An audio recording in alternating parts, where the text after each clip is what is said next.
নমস্কার বন্ধুরা, এই ভিডিওতে আমরা দেখব ইন্ডিয়ান কনস্টিটিউশন বা ভারতীয় সংবিধানের একটা ওভারভিউ। যেই ওভারভিউটা খুবই দরকার পরবর্তীকালে ডিটেলসে সব কিছু জানার জন্য। এই ইন্ডিয়ান কনস্টিটিউশন বেসিক্যালি তিনটে ফাংশনের ওপর, তিনটে বডির ওপর ডিপেন্ডেন্ট। তিনটে এর মেন পার্ট আছে। একটা আছে এক্সিকিউটিভ পার্ট, যেটার কাজ কি আছে। এক্সিকিউটিভ পার্ট কাজ হচ্ছে যে কোনো ল যেগুলো বানানো হয়ে গেছে সেগুলোকে ইমপ্লিমেন্ট করা হচ্ছে এক্সিকিউটিভের কাজ। লেজিসলেটিভের কাজ কি আছে। লেজিসলেটিভের কাজ হচ্ছে কোনো কিছু ল অ্যাক্ট সেগুলো বানানো হচ্ছে লেজিসলেটিভের কাজ। আর জুডিশিয়ারির কাজ তো আইন বিভাগ, বিচার বিভাগের বিচার করবে। বিচারের কোনো কিছু যে লগুলো আছে সেগুলোকে কেউ যদি কেউ যদি ঠিকঠাকভাবে পালন না করে তাহলে সেখানেতে তাকে বিচার করে সাজা দেওয়ার কাজটা হচ্ছে জুডিশিয়ারির।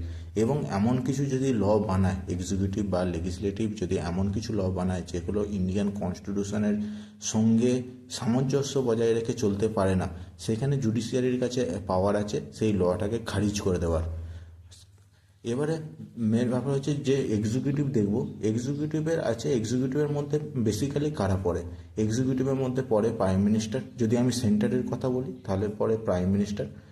তারপরে পড়বে রাষ্ট্রপতি, প্রেসিডেন্ট পড়ে, ভাইস প্রেসিডেন্ট পড়বে, কাউন্সিল অফ মিনিস্টার,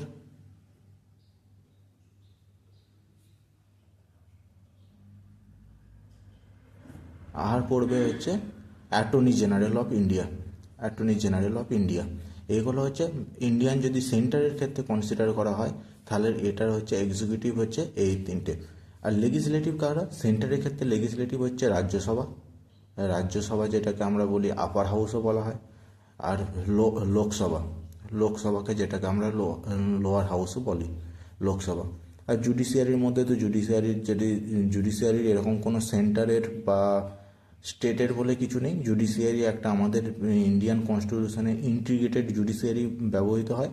এবং এই জুডিশিয়ারির মধ্যে সবার ওপরে আছে সুপ্রিম কোর্ট, তারপরে আছে হাইকোর্ট, তারপরে নিচে নিচে যেগুলো আছে ডিস্ট্রিক্ট কোর্ট, এসেট্রা এগুলো আছে।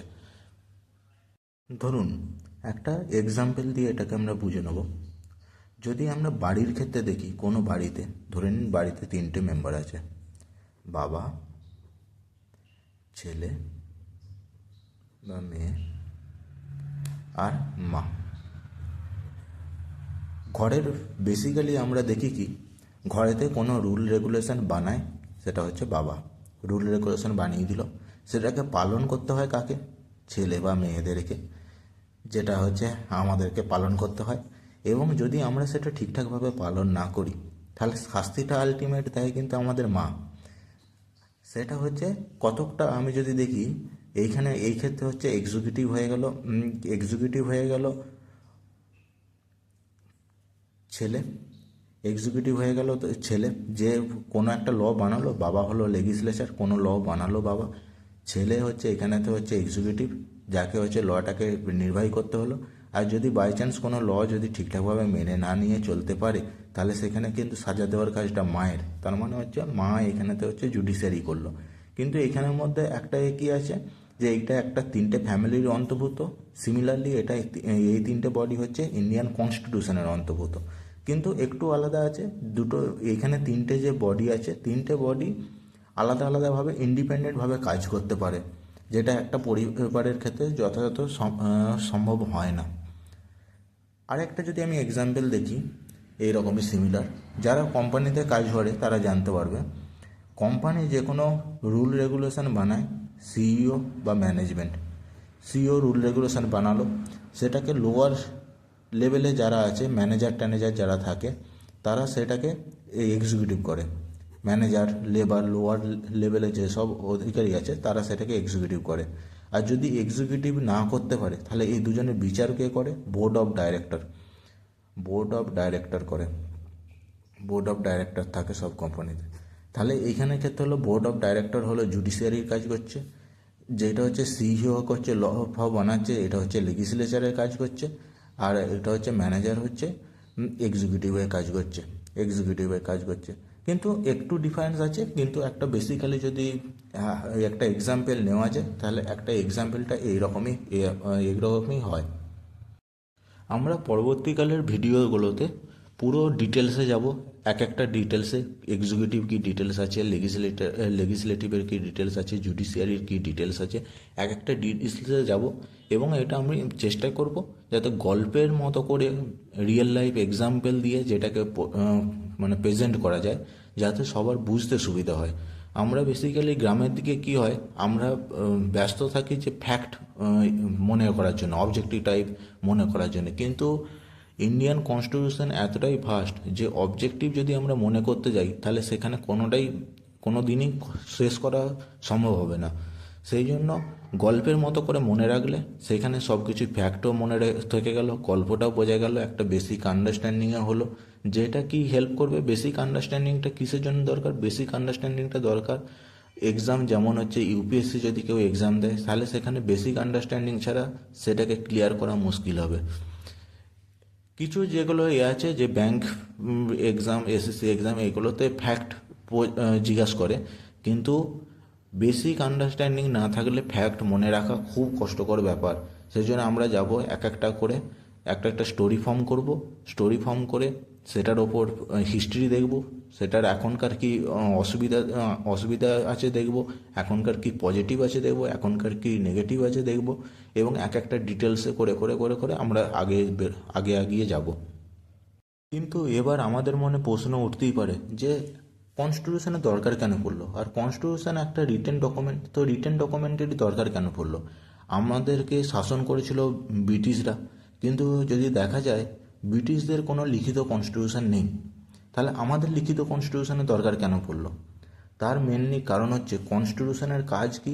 কনস্টিটিউশনের কাজ হচ্ছে যে সরকার আছে, যে গভর্নমেন্ট আছে, গভর্নমেন্টকে একটা বাউন্ডারির মধ্যে লিমিট করা, সেটা হচ্ছে মেন কাজ হচ্ছে কোনো কনস্টিটিউশনের। কনস্টিটিউশন যে ইন্ডিয়ান সিটিজেন আছে তাদের পক্ষে হয়ে কাজ করে, যাতে গভর্নমেন্ট চাইলেও সিটিজেনের কিছু যে অধিকার আছে, মৌলিক অধিকার বা ফান্ডামেন্টাল রাইট, সেইগুলোকে যাতে হরণ করতে না পারে, যাতে গভর্নমেন্টে ঠিকঠাকভাবে ফাংশন করে, সেই জন্য ইন্ডিয়ান কনস্টিটিউশনের দরকার। যদি ইন্ডিয়ান কনস্টিটিউশন না থাকতো তাহলে যারা ভোটে দিত তারাই, ভোটে জেতার পরে তারাই, যে শক্তিশালী নেতারাই এক্সিকিউটিভ হয়ে যেত, এক্সিকিউটিভ হয়ে যে তারাই নিজেরাই জুডিশিয়ারিকেও কন্ট্রোল করতো, তার মানে কি বিচার ব্যবস্থা থাকতো না। আর বিচার ব্যবস্থা না থাকলে কি হবে, মানুষের যতদিন জুডিশিয়ারির ওপর ভরসা আছে ততদিন ইন্ডিয়ান কনস্টিটিউশন বেঁচে আছে, ইন্ডিয়াতে শান্তি আছে। কিন্তু যেদিনই মানুষের ভরসা উঠে যাবে এই ইন্ডিয়ান কনস্টিটিউশনের ওপর, সেই দিনই মানুষের মধ্যে একটা অটোক্র্যাসি যেটাকে বলা হয়, সেই অটোক্র্যাসির সৃষ্টি হয়ে যাবে। যেমন আমরা যদি দেখি এখন যেমন মিডিল ইস্ট কিছু কান্ট্রিতে হচ্ছে, যেমন সিরিয়ার এখন রিসেন্ট ঘটনা ঘটছে, সেই রকম ইভেন্ট হয়ে যাবে। সেই জন্য কি ইন্ডিয়ান কনস্টিটিউশন বেসিক্যালি করে গভর্নমেন্টকে একটা নির্দিষ্ট সীমার মধ্যে সীমাবদ্ধ করে রাখে, এবং সেখানে সমস্ত কিছু ইন্ডিয়ান কনস্টিটিউশনে সমস্ত কিছু লেখা আছে, সেই লেখার মাধ্যমে, সেই লেখা অনুযায়ী তাকে ফাংশন করতে হয়, এবং সেটাকে যদি ফাংশন ঠিকঠাক করছে না করছে সেটা দেখার জন্য একটা বডি আছে, সেটা হচ্ছে জুডিশিয়ারি। যদি কেউ এই বাউন্ডারির মধ্যে যদি ফাংশন না করে তাহলে জুডিশিয়ারির পাওয়ার আছে সেই কোনো একটা যদি ল বানায় সেই লটাকে আনভ্যালিড করে দেওয়া। সেটাকে আমরা ভবিষ্যতে দেখব যে এরকম অনেকবার করেছে সুপ্রিম কোর্ট, যেখানে সেন্ট্রাল গভর্নমেন্টের ল কে সেটাকে আনভ্যালিড বা আনকনস্টিটিউশনাল বলে সেটাকে ক্যান্সেল করে দিয়েছে। ইন্ডিয়ান কনস্টিটিউশন বেসিক্যালি ডিল করে all political matter of India. এই যে কি করে ইলেকশন হচ্ছে, ভোট হচ্ছে, ভোটের 48 ঘন্টা আগে কেন প্রচার বন্ধ হয়ে যায়, ভোটের সময় কেন এত পুলিশ ফোর্স দেওয়া হয়,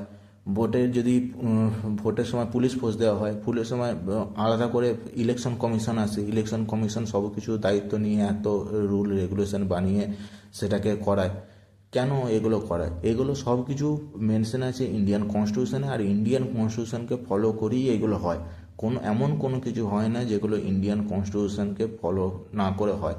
হ্যাঁ, কিছু ইভেন্ট আছে যেগুলোকে চায় তারা ইন্ডিয়ান কনস্টিটিউশনকে বাইপাস করতে, কিন্তু আলটিমেটলি একটা পয়েন্ট পরে সে ইন্ডিয়ান কনস্টিটিউশন তাকে আটকে দেয়, সেটা by the way of judiciary হোক বা by the way of election কমিশনের হোক, যে কোনোভাবে সেটাকে আটকে দেয়। আর কি আছে, এছাড়াও ইন্ডিয়ান কনস্টিটিউশনে কিছু আলাদা আলাদা বডি আছে, ইন্ডিপেন্ডেন্ট বডি আছে, যেগুলোকে এরা ঠিকঠাকভাবে কাজ করছে কি না সেটাকে দেখার জন্য। যেমন ইন্ডিপেন্ডেন্ট বডির মধ্যে আমি পেয়ে যাব ক্যাগ আছে। ক্যাগ একটা ইন্ডিপেন্ডেন্ট বডি আছে, controller and auditor general of India, যার মেনলি কাজ হচ্ছে অডিট করা, যে ফাইন্যান্সিয়ালে কোনো করাপশান হচ্ছে না তো সেই অডিট করে সেটাকে করাপশান থেকে বার করা হচ্ছে ক্যাগের কাজ। ইলেকশন কমিশন একটা হচ্ছে কনস্টিটিউশন বডি, যেটা কী করে ইলেকশনকে ঠিকঠাকভাবে কন্ডাক্ট করে। কারণ মানুষের যদি ইলেকশন ভোটের অধিকার না থাকে, তাহলে ইলেকশনের ভোটের অধিকার যদি না থাকে তাহলে সেটা আলটিমেট ডেমোক্রেসি হবে না। ডেমোক্রেসি মানে গণতন্ত্র সেখানে আলটিমেট হচ্ছে না। যেটা যদি দেখবো আমরা যে জঙ্গলমহলে কিছু একটা সময় ছিল যে মাওবাদীর প্রচুর এফেক্ট ছিল, তার একটা মেনলি কারণ হচ্ছে তাদের মধ্যে কি ইলেকশন ছিল না, তাদের মধ্যে পার্টিসিপেশন ছিল না, সরকারের মধ্যে কোনো পার্টিসিপেশন ছিল না। সরকার তাদের কোনো অভিযোগ শুনতো না। সেগুলোকে করার জন্যই এই এত যেটা টেররিস্ট অ্যাক্টিভিটি হয়, ভায়োলেন্ট অ্যাক্টিভিটি হয়, সেটা হয়। তার মানে ইলেকশন কমিশনে একটা ইম্পর্টেন্ট রোল প্লে করছে। এছাড়াও আছে ইউপিএসসি আছে। ইউপিএসসি যেটাকে বলা হয় merit watchdog of central government, যেটা কি করে এক্সাম কন্ডাক্ট করিয়ে যেটা বেস্ট অফ দি ক্যান্ডিডেট হয় সেটাকে এইখানেতে বডিতে নিযুক্ত করে, এর নিচেতে এক্সিকিউটিভ পদেতে নিযুক্ত করে। যেগুলো আমরা দেখি যে ডিএম হচ্ছে, এসডিও হচ্ছে, কোনো সেক্রেটারি হচ্ছে, সেগুলোকে mainly IAS IPS officer, IRS officer, এগুলো ইউপিএসসির থ্রু আসে, ইউপিএসসিকে এক্সাম করে। এরকম আরও অনেক বডি আছে। তাছাড়াও কিছু স্ট্যাটুটরি বডি আছে, যেমন হচ্ছে হিউম্যান রাইট কমিশন আছে, হিউম্যান রাইটকে বাঁচানোর জন্য। তারপরে ওমেন্স কমিশন আছে। এরকম আরও অনেক রকমের কমিশন আছে যেটা স্ট্যাটুটরি, যেগুলো কিনা কনস্টিটিউশনের কোনো অংশে দেওয়া নেই, কিন্তু সেটাকে পরবর্তীকালে আমরা ভেবেছি যে না, এটা আমাদের দরকার এরকম একটা বডির। তো সেরকম জন্যে কনস্টিটিউশনে দেওয়া থাকে না, কিন্তু আমরা সেটাকে আলাদাভাবে অ্যাক্ট করে লেজিসলেটিভ অ্যাক্ট বানিয়ে সেই রকম বডি কিছু তৈরি করেছে, যেগুলোকে বলা হচ্ছে কিনা স্ট্যাটুটরি বডি করছে। সেরকম অনেক কিছু বডি আছে, সেগুলোকে পরবর্তীকালে আমরা আরও ডিটেলসে জানবো, তাদের হিস্ট্রি জানবো, তাদের কে আছে, গল্পের চলে পড়ার চেষ্টা করব। বাস আজকে এইটুকুই। যদি ভিডিওটি ভালো লাগে তো লাইক করবেন, সাবস্ক্রাইব করবেন, আর জুড়ে থাকবেন আমার সঙ্গে আরও এরকম ভিডিওর জন্য। আমি এখানেতে মেনলি ফোকাস করব যে জিএস সাবজেক্ট, যেগুলো হচ্ছে ইউপিএসসি আর ডাব্লিউবিসিএসের জিএসের কাজে লাগে, সেই সাবজেক্টগুলোকে কমপ্লিট করার। এছাড়াও এই সাবজেক্টগুলোর এইগুলো তো জেনারেল সায়েন্সের জেনারেল নলেজের সব পরীক্ষাতেই আসে, ব্যাংক, পিও, এসএসসি, যে কোনো এক্সামেতেই এইগুলো লাগে। তো আমি চেষ্টা করবো এইগুলোকে কভার করার গল্পের ছলেতে, যাতে সহজ করে বুঝতে সুবিধা হয়। কারণ আমি এটা দেখেছি যে গ্রাম বাংলার যেগুলো মানুষ আছে, যে ছাত্রছাত্রীরা আছে, তারা এই সুযোগ সুবিধাটা পায় না যে তারা ভালো কিছুভাবে জানার। কারণ আমাদের স্কুলের পড়াশোনার লেভেলটাও খুব একটা ভালো না। আর যদি কোচিং সেন্টার বলি, কোচিং সেন্টারে তো তার ফিজ অনেক বেশি, আর প্লাস কলকাতাতে সেরকম কোচিং সেন্টারেরও খুব অভাব আছে। তার ফলে কী হয়, সঠিক গাইডেন্সের অভাবে আমরা পারি না কোনো কম্পিটিশনে ক্র্যাক করতে। যদি আমি ইউপিএসসি দেখি, ইউপিএসসিতে আগে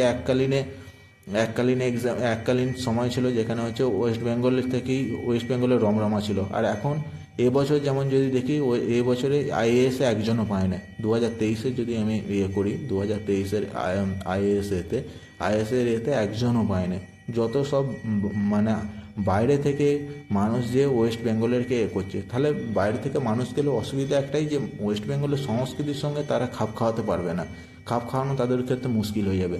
সেই জন্য যাতে গ্রাম বাংলার মানুষ বুঝতে পারে, গাইডেন্স পেয়ে ইউপিএসসির মতো এক্সামেতে অ্যাট্রাক্ট হয়, ইউপিএসসি ডাব্লিউবিসিএসের মতো এক্সামেতে, সেটাই আমার চেষ্টা। আমি এবারে 2024-এর ইউপিএসসিতে প্রিলিমস পাস করেছিলাম। যাই হোক, মেন্সে কোনো গাইডেন্সের অভাবে, সঠিক গাইডেন্সের অভাবে, বেসিক্যালি আমার অপশনালের অভাবে এই বছর নাম হয় না, পাস করতে পারিনি, কিন্তু চেষ্টা করব পরবর্তীকালে আবার সেই যেটা আমার ব্যাকলগ আছে সেটাকে ক্লিয়ার করার। সেই জন্য আমিও চাইছি যে আমার সঙ্গে তোমরাও পড়তে থাকো, গাইডেন্সের কী অসুবিধা সেটা আমাকে জানাও, আমি চেষ্টা করব সেটাকে সলভ করে সেটাকে সহজভাবে ভিডিও বানানোর। দেখো, তোমাদের যেটা পড়ালাম এতক্ষণ পর্যন্ত, তার মধ্যে থেকে একটা কোশ্চেন দেখো, যেটা ইউপিএসসি 2021 প্রিলিমসে এসেছিল। Constitutional government means a representative government of a nation with federal structure, a government whose head enjoy nominal power, a government whose head enjoy real power, a government limited by the terms of the constitution. আমি একটু আগে কি বললাম, যে কনস্টিটিউশনের main কাজ হচ্ছে যে গভর্নমেন্টকে লিমিট করা, একটা বাউন্ডারির মধ্যে লিমিট করে দেওয়া। মানে এটার অ্যান্সার হবে option number D, a government limited by the terms of constitution, মানে কনস্টিটিউশনের দ্বারা লিমিটেড করা। মানে বুঝতে পারছো যে আমরা ঠিক ডাইরেকশানে যাচ্ছি, যে কোনো কিছু কোশ্চেনের অ্যান্সার যখন আমরা করতে পারবো। কোনো একটা চ্যাপ্টার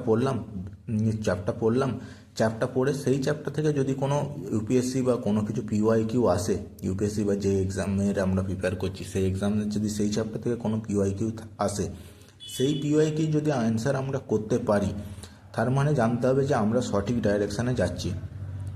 এটাই বলতে পারবো যে বেসিক ক্লিয়ার করে করে একটু একটু করে এগাবো এবং ধীরে ধীরে সমস্ত সিলেবাসটা শেষ করব।